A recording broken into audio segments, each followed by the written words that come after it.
I didn't start as some genius scalper who knew exactly what to do.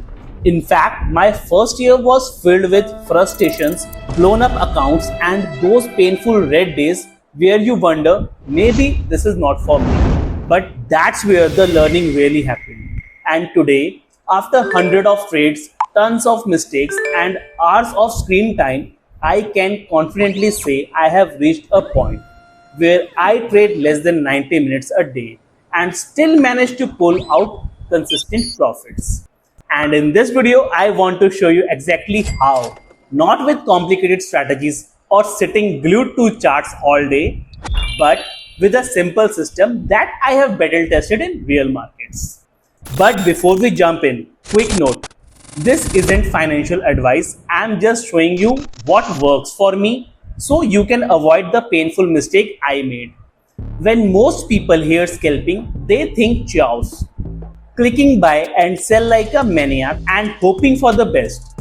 That used to be me. I had jumped into Bitcoin just because a candle looked strong, only to watch it reverse and slap my stop loss.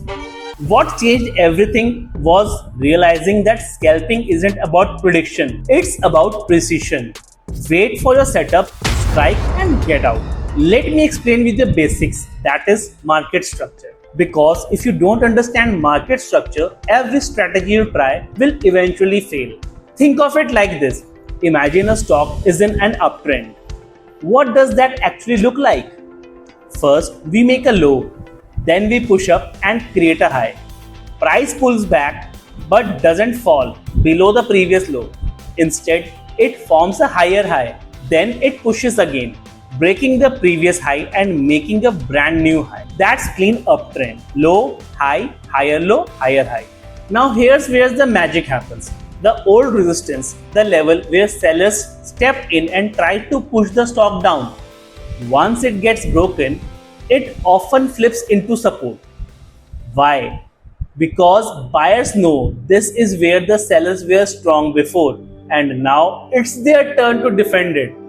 So, if we are in an uptrend and price pulls back into the previous resistance, which has now turned into support, that's where buyers step in. That's also where I want to step in because this is the lowest risk entry for the next move higher. So picture this, price breaks out, pull backs to retest the level, shows me rejection candles and boom, I am in. My stop is stuck just below the confirmation candle. My first target is usually 2 hours and from there I manage the trade. Here's the beauty of system, if it works, I'll ride it for profit. If it fails, I'm out fast. No revenge trading, no doubling down. And here's something that surprised me. The fewer trades I take, the more I make. When I was new, I thought the more I traded, the more I had earned. But now, I know the opposite is true. I wait, I stalk the level. I let the price come to me. And when it does, I execute with conviction. Because I have seen this setup plays out hundreds of times. So this is the foundation of my trading. Break, retest, confirm and execute. And that's how I approach my session every day. I don't need 20 trades. I don't need 5 indicators screaming at me. I need one clean move with momentum. So if you take one thing from this video, let it be this. Scalping isn't about being fast with your mouse. It's about being patient with your mind. You don't need a complicated strategy. You don't need to sit all day. You need a repeatable setup, tight risk, and the discipline to shut it down once you have got what you came for.